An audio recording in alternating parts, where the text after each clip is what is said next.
กินไก่เจ้าให้พวกเจ้าไปถ่ายคลิปนี่เจ้าไม่ได้หายบ่ฮะหายคือกันบ่เอาแล้วมักจีบผู้สาวหรือว่าจังใด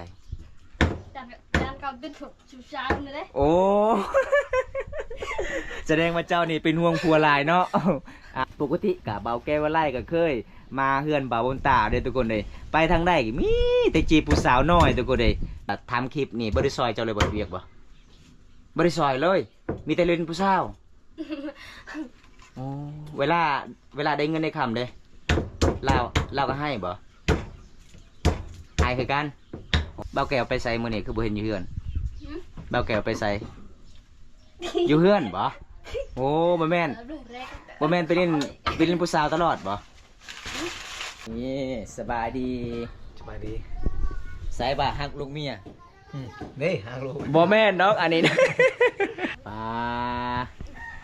มีแต่เมียเนาะเฮ็ดกินแล้วก็ย่อแขกเบิ่งผัวนี่เป็นหัวหน้าโอ้คักเฉพาะเจ้าสิเอาเมียซองเนาะเจ้าสิเอาดิบ่เอาเอ้ย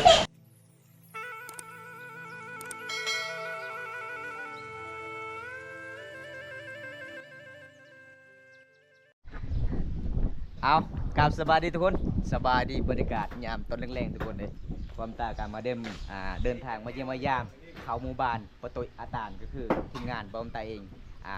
แก้วเวลาเคยตัวพี่น้องมื้อนี้บอมตากันสิมาถามเบิ่งแฟนของเพื่อนพี่น้องที่เพื่อนไปหยอกสาวลาวเขียวชนบทละหลายคนทุกคนเลยเวลาไปหยอกสาวลาวนี่เพื่อนอยากจีบตลอดเลยทุกคนเลยมื้อนี้บอมตากับไปซื้อระเบิงสิถามลองเบิ่งเมียเพื่อนพี่น้องอันนี้ก็มาเยี่ยมมายามเพื่อนตึงสารเพื่อนเลยทุกคนสบายดีป้าเจ้าเป็นเมียเบาแก้วเวลาบ่โอ้จะกินยังอันนี้นะกินไก่ป้าทุกคนอันนี้จะเป็นเมีย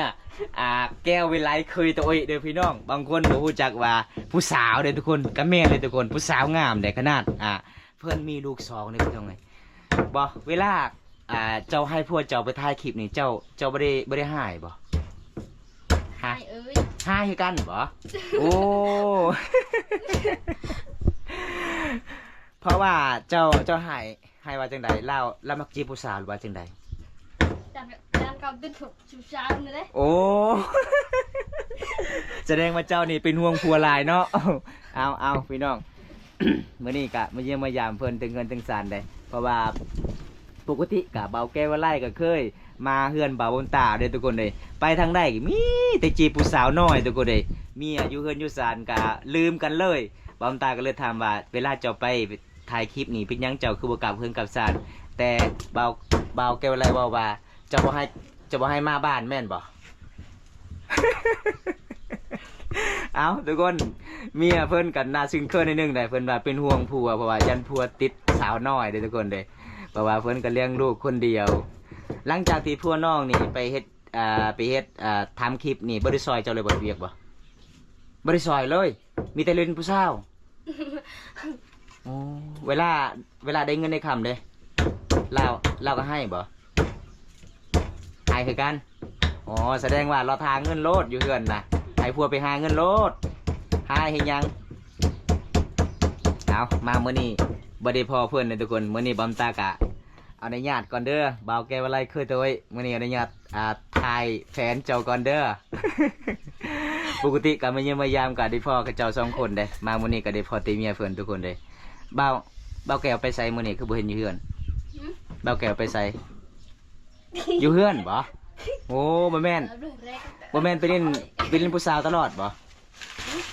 ค่อยเบิ่งคลิปผัวเจ้านี่แต่ละมื้อแต่ละวันนี่มีแต่ไปหาผู้สาวซ้ำหน่อยเด้ เอาเมียเพิ่นกันในสิ่งเคินทุกคนเลย งามได้พี่น้องเลยคนขี้ล่านี่ได้เมียงามได้อีหลีนี่น้องคันคอยเป็นเจ้านี่ค่อย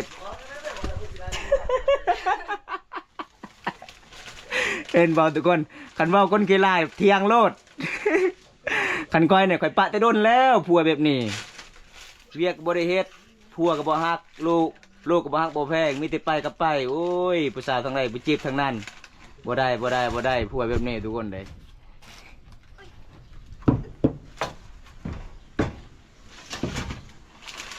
อยู่นำกันจักปีแล้วฮะ จักปี Hai dia. เพิ่นก็สิว่าบ่ออกเลยทุกคนเด้อโอ้ยแฟนเพิ่นงามเลยทุกคนออมตาไปตอนแรกๆคิดว่าผู้สาวเด้บ่จักว่าแฟนเบาแก่เวลาคือตัวเด้อพี่น้องบางคนบ่เข้าใจว่ามื้อนี้บอมตาก็สิมาแจก FC หลายๆคนเลยทุกคนเลยบางคนบ่เข้าใจว่าเป็นหยังทีมงานยูทูบเบอร์หลายๆคนเวลาเลาะไปถ่ายคลิปบ่ฮักเมียบ่ฮักลูกเมียบ่แม่นทุกคนเฮาฮักแพงคือกันทุกคนแบบเฮาก็5 คลิปแต่ละคลิปบ่แม่นเรื่องง่ายทุกคนบางคนบ่เข้าใจว่าเมียเฮ็ดเวียกเฮ็ดงานอยู่เฮือนอยู่ศาลก็แม่นอยู่ทุกคนเด้เพราะว่าเฮาก็อยากคลิปแต่ละคลิปเพื่อ FC ได้รับชมแต่ละคลิปบ่แม่นเรื่องง่ายพี่น้องเฮาก็ยังฮักคือเก่าลูกเมียทุกคนนี่เพราะว่า FC หลายๆคนก็คอมเมนต์ด่ามาหลายทีมงานบอมตานี่มีแต่ไปจีบผู้สาวเมียอยู่เฮือนก็เลยปะเลยลืมเลยบ่แม่นเด้อทุกคน ไปเขินแล้ว ฮักเมียคือเก่าล่ะพี่น้อง โอ้มื้อนี้ได้ป่าเนาะใช้มองบ่อายเพิ่นใช้มองบ่ Chứ. ชื่อเอ้า โอ้ แสดงว่านี่พัวน้องนี่บ่เคยใส่มองเลย ใช้บ่เป็นช่ำ ใส่บ่เป็น อ่ะมื้อนี้เอื้อยก็มีอันน่ะกับข้าวตอนทำทีมงานเฮา เบาแก้วอะไรบ่มาเลยเนาะวันนี้เนาะ แม่น เอาถามเบาแก้วอะไรบ่มานี่เฮาก็สิจีบเฮาก็สิจีบ ทีมนางเอกเพิ่น นางเอกเพิ่นก่อนได้อทุกคนเลย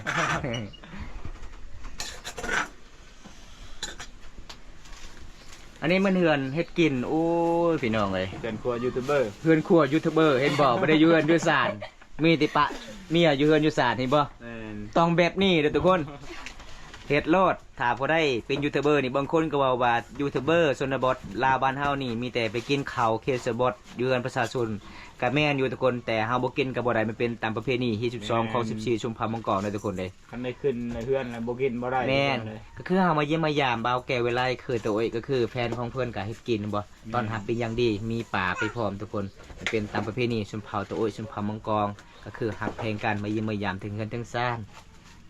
ถ้าผู้ใดบ่เคยมาชนบทนี่ก็บ่ฮู้เนาะถ้าผู้ใดเคยมาก็อาจจะฮู้แน่เพราะว่ามันเป็นประเพณีแบบใด อืม บางเทื่อนี่ต้องได้บางคนกินเหล้าคือจังบ่ใส่กินเหล้าขาวบ่เก่งอะนะก็ต้องจะเป็นต้องได้กิน แม่ บางคนน่ะ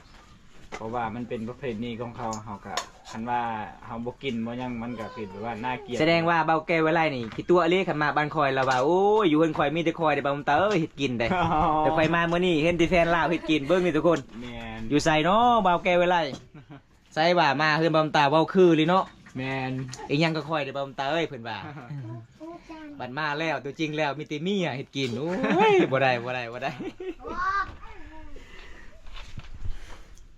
Ăn thôi. นี่เด้อยูทูบเบอร์เยอะนะเพื่อนครัวยูทูบเบอร์เด้อทุกคนเด้อเบิ่งเอาเด้อ ตาบ่ได้ใจดีกันซอยให้นี่ จังกะซีนี่เด้อ จังกะซีกันยูทูบเบอร์เบิดแล้ว ไปช่วยแต่คนอื่นเนาะ เออ นี่แหละทุกคนหลายๆคนก็บอกว่ายูทูบเบอร์เฮามีเงินมีค่ำเนี่ย มันบ่แม่นเด้อทุกคนเด้อเฮาก็มาทำบุญนํกัน ปกติแท้ๆนี่เฮือนเฮายูทูบเบอร์ก็บ่มีอีหลีทุกคนบ่มีคือกัน บ่มีคือกัน แต่เฮาก็จัดให้ตามคำขอผู้ใหญ่ใจดีจากพังไทยให้ไปสภาบุญให้เฮาต้องทำจัดให้ตามคำขอทุกคนเฮาบ่เฮ็ดก็บ่ได้เฮาต้องทำบุญนํกันได้บุญนํกันเฮือนสามบ้านช่องเฮาทุกข์กะยาเฮาแบ่งปันความสุขทุกคน บางคนนี่ว่ายูทูบเบอร์เฮานี่เอาเงินอันน่ะ FC ไปกินเนาะ แม่ ว่าโอ้ยเงินซำนี้มันว่าที่เหลือของยูทูบเบอร์บ่ ภาษาบ้านเจ้าเอิ้นว่าจังได๋ป่านี่ เสีย เสีย เสีย โอ้ เสีย ก็คือแฟนของน้องนี่ก็เคยเว้าภาษาตัวเองบ่ พอเป็นบ่ Khơi ơi. เคยเนาะ Xả vương. อ๋อเอาแทนเพิ่นเว้าลาวบ่เป็นเด้ เราเฮียนอยู่ เฮียนอยู่บ่ เฮียน เออ เฮียน บ่เป็นบ่เป็นคือกัน เป็น Bên. บ่เป็น แต่ ใค เรา รมาตอนนั้นมีแต่จะว่ากินข้าวจะโดยเด้อเบิดแต่นั้น แต่เราว่ายังบ่เคยไปบุญชงเฮืออันน่ะเมืองนอกเลยเราว่า บ่เคยไปบ่ บ่เคยครับเรา เอ ว่า อแสดงว่าปีนี้ก็คือให้แพนพาไป ถ้าเจ้าบ่ให้แพนพาไปก็คือแพนของเจ้านี่อู้ไปบ่ได้เลยเด้ไปหามีแติผู้สาวงาม แต่ว่าใหญ่มากกับพอดีพ่ออันน่ะจันแก้วก็เอาเลย ๆเออ เอาการเลย เออ เลยบ่ได้ไปชงเฮือเลย เอา เราบ่เคยพาไปบ่ตั้งแต่คบกันนี่ บ่เคยเลย ไปทางมันเฮ็ดให้เฮ็ดช่วงคือกันบ่ อ๋อเอาเวลาออกเมืองนี่เคยไปนํกันนี่บ่พาไปออกเมืองเอาตลาดดิบ่อ๋อแต่ว่าบุญนี่บ่เคยพาไปโอ้ แสดงว่า คนละทาง คนหยอกกันเด้อทุกคนเด้อ หยอกกันนะทุกคนหยอกกันนะทุกคนเลยแบบเฮากะมาเยี่ยมมายามทีมงานบ่ว่าสิเป็นบางแก่เวไลมาเยี่ยมมายามเพิ่นสร้างบ้านซอกบ้านตาก็หยอกกันแบบนี้แหละพี่น้อง แม่น คำบ่ได้หยอกบ่ได้หัวบางคนบ่เข้าใจว่าบ่ได้ฮักลูกเมียบ่แม่นทุกคนฮักคือเก่าฮักแพงคือเก่าพี่น้อง อยู่ไสกับเมียเฮาขี้ลายกับเมียเฮาเอาแล้วเบาแก้วอยู่ไสเนาะเบิ่งเมียน่ะ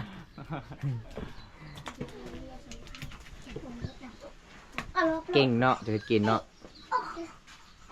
คือผัวเจ้าก็เก่งได้เฮ็ดกินได้เฮ็ดลาบซอยจุ แต่ผัวเจ้านี่มักกินดิบหลายเลย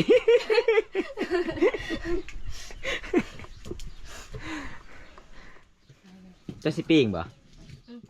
โอ้พี่น้องเอ้ยเอา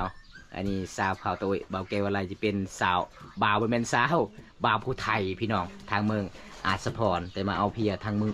มาเอาเมียบ่แม่นเอาเพียโอ้ ลาวนี่บ่ถึกแล้วทุกคนเลยมาเอาเมียทางชุมเผาตัวโอ้ยขะดองบ่แพงพี่น้องถ้าผู้ใดอยากมักสาวลาวเป็นนี่มาได้เด้อมีแต่คนงามๆได้สาวเผาตัวทุกคน พูดมากก็ได้ไปมาตากจริงๆอันนี้บ่เป็นหยังดอกเขาจะเอาไว้ตากเขาจังซี่เอาคือบ่ตากแดดอันนี้เขาคือยังนาอูดไผ่ เอาตอนนี้ก็ให้แฟนเพื่อนเฮ็ดกินก่อนทุกคนเฮาก็มาเยี่ยมมายามหลังจากนั้นเฮาก็สิออกจากหมู่บ้านแกงอะลองมาเยี่ยมมายามสาวไทยพี่น้องเอ้ยอันนี้จะเป็นบ้านแก้วอะไรคือแต่โอ้ยเวลามาเยี่ยมมายามสาวลาวบ่าวแก้วอะไรอวดว่ามาเฮือนคอยได้กินแต่ชิ้นปลาบัดที่แท้ข่อยมากินแต่อะบังอย่างเดียวเด้อ เอาอยู่ใส่เนาะบ่าวแก้วจะว่าได้กินปลาตลอดเอาอันนี้ก็แฟนเพื่อนกำลังคิดกินก่อนทุกคนเฮากะสีรบกวนประมาณสักนี้ก่อนทุกคนเฮากะสีออกนักเรียนกับหัวหน้าเพื่อนก่อนได้เพราะว่าคันชิอยูดนหัวหน้าเพื่อนว่าเฮากะสิจีบแฟนเพื่อนบ่แม่นนะทุกคนได้มาเยี่ยมมายามพี่น้องเฮากะโดนแหละบ่ได้ไปเยี่ยมไปยาม มามันเลยกินไข่มาแล้วหรอ นี่สบายดี สบายดี สายบ่าฮักลูกเมีย นี่ฮักลูก บ่แม่นดอกอันนี้นะ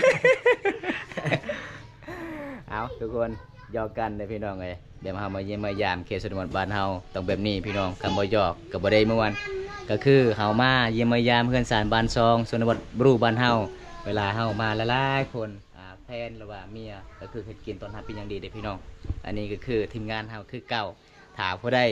มักซองเพื่อนก็สามารถเข้าไปเบิ่งเด้อพี่น้อง FC บำตาหลายๆคนชื่อว่าจังใดซองเจ้า แก้ววิไลเคยโต้ย แก้ววิไลเคยตัวไอ้พี่น้องผู้สาวมีแต่คนจุบๆงามๆเลยพี่น้องเลยบอกว่าจะเป็นผู้สาวแม่ห้าง แม่ไม้ครบสดอยู่หันพี่น้อง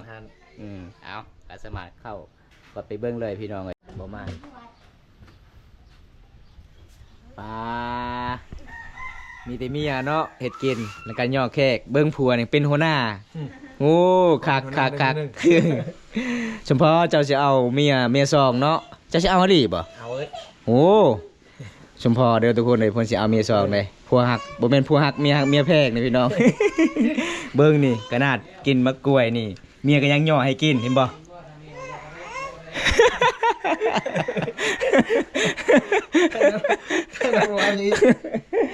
เอาพี่น้องประเพณีบ่ทุกคนเลย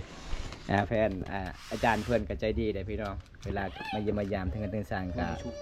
สิย่อกล้วยให้กินเห็นบ่โอ้ยพี่น้องหมดคำสิเว้าใจดีหลายเลยพี่น้อง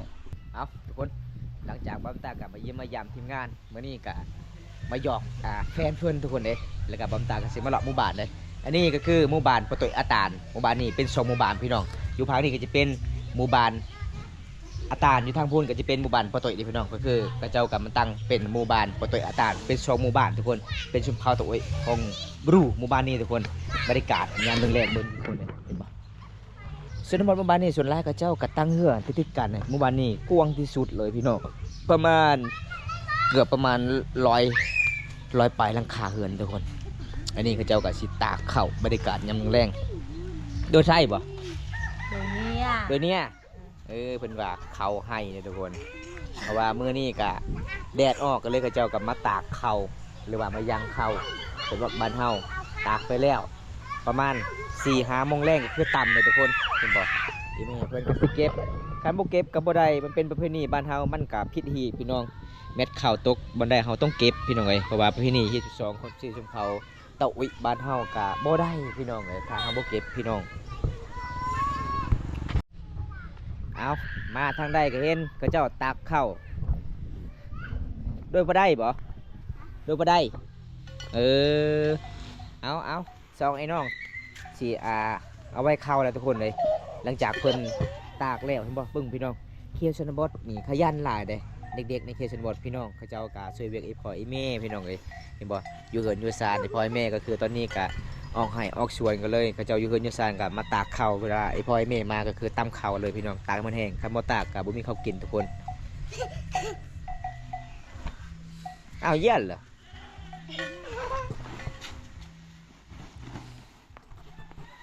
โอ้ขยันเก่งหลายอันนี้จะเป็นเม็ดใหญ่ๆบ่ข้าวให้มันเป็นเม็ดใหญ่ๆเลยทุกคนดำเน่ข้าวเน่เห็นบ่มันบ่คือข้าวหน้าเด้ข้าวให้มันจะเป็นเม็ดใหญ่ๆเลยส่วนลายเขียวชนบทนะทุกคนเขาเจ้ากะมามัดงัวก็คือระบามาผูกงัวก็คือติดกลับบ้านเลยทุกคนเมื่อวานนี้เขาเจ้าก็บ่ได้เฮ็ดของพี่น้องเอาทุกคนจะได้บอมตากะสิปิดไว้สำนี้ก่อนนะทุกคนเลยมื้อนี้บอมตากะสิมาเลาะรับชมชนบทหมู่บ้านปะตุยอาตานของหมู่บ้านทีมงานบอมตาเองก็คือเกวไลเคยตัวพี่น้องมื้อนี้บอมตากะสิมาหยอก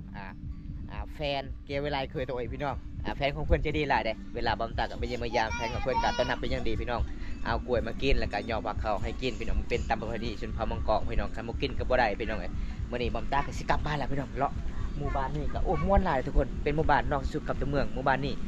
สัญญาณโทรศัพท์ก็บ่มีเลยทุกคนหาหยากพี่น้องบอมตากะสิกลับบ้านละพี่น้องตอนนี้เวลา5 โมงแรกแล้วทุกคนเลยได้บอมตากะสิปิดไว้ซั่นนี้ก่อนเด้อทุกคนถ้าบ่ได้รับชมคลิปนี้แล้วก็อย่าลืมฝากกดไลค์กดแชร์กดติดตามเนาะทุกคนนะฝากเป็นกำลังใจให้บอมตาให้คลิปต่อไปพี่น้องคลิปหน้าพบกันใหม่เลยทุกคนขอกล่าวคำว่าสวัสดีครับบันสวนบ๊ายบาย